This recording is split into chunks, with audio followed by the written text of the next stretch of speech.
The Du Bois County Council had to make some emergency changes to the 2015 budget. We'll have more on that. Plus, Carrie Schneider has this week's report from our friends at the Du Bois County Humane Society, and Janet Schnell and Ricky Patton join host Bill Potter for tonight's edition of Inform. All of that and much more is up next here on the 18 WJTS News.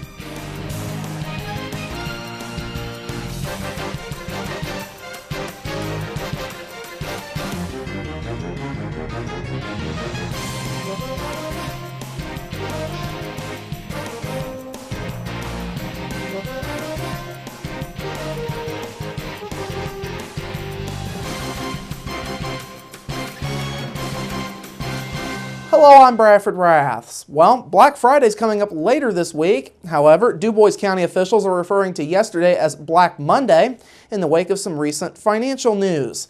Last night, the Du Bois County Council heard that the State Board of Accounts found issues with the proposed 2015 budget for the county. Specifically, the proposed general fund was $1.2 million more than the funding that will be coming from the state. The state is set to send $8.2 million to the county's general fund for 2015. The news had the council scrambling to find ways to cut the $1.2 million out of the budget for next year. The end result was approval for 4 funds being transferred out of the general fund and into COIT funds to make those changes. County Council President Greg Kendall says the county was told about the budget issues within the last couple of weeks. He says having to make the cuts at the last minute is not easy for anyone. I don't want to have to cut it any farther than what I absolutely have to, because they're already at bare bones.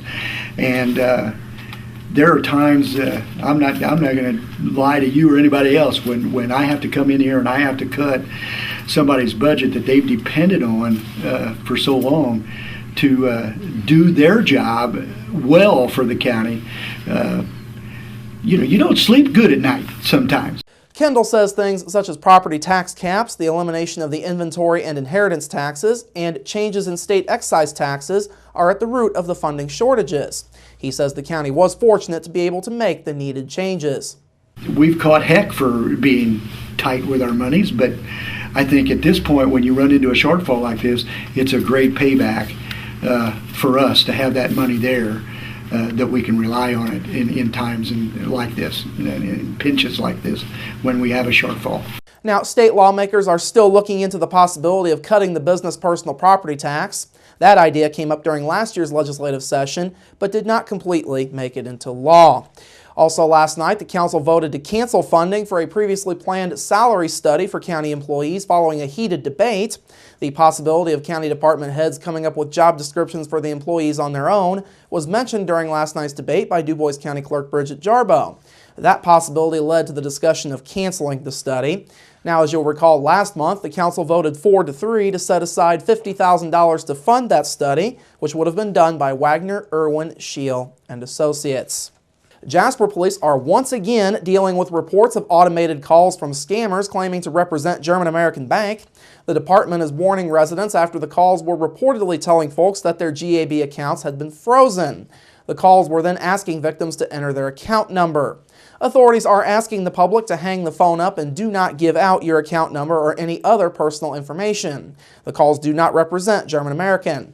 Now, if you have responded to the calls, Jasper police say you should contact German American to find out if your account has been compromised. Now, GAB has had its struggles with scam calls throughout the year. The company dealt with several of them back in May, June, and July. Troopers from the Indiana State Police Jasper Post will be conducting a sobriety checkpoint at an undisclosed location in Crawford County coming up on Friday. Drivers passing through the checkpoint area should have their licenses and registrations ready to present to troopers. They will only be detained briefly while troopers decide whether or not to investigate any further. Of course, the goal of the checkpoint is to remove those motorists from the highways who are alcohol and/or drug impaired and are a danger to all who use the roadways. Police say impaired drivers are responsible for billions of dollars in property damage, personal injury, and death annually. Now, police encourage motorists encountering another vehicle that is being operated erratically to dial 911 or to call the Indiana State Police Jasper Post at 812-482-1441 or 800-742-7475. You should be prepared to give a description of the vehicle, its location, and its direction of travel. Finally this evening, a man charged with fatally shooting another man outside of a Greene County home and then raping a woman inside has pled guilty. Late last week, 35-year-old Jason Lee Caldwell of Salisbury entered the guilty plea on 1 count of murder and to a level 1 felony count of rape. Now, the murder count would carry a sentence of 45 to 65 years in prison. Caldwell would have to serve at least 75% of the sentence. Caldwell would also get an additional 10 years added on for being a habitual offender as part of the plea agreement. Now, authorities say Caldwell waited outside of the home of 54-year-old David Lamb in the Newark area during the overnight hours of July 19th. Caldwell then shot Lamb after Lamb pulled into his driveway. Following the shooting, officials say Caldwell raped a woman inside of the home at gunpoint.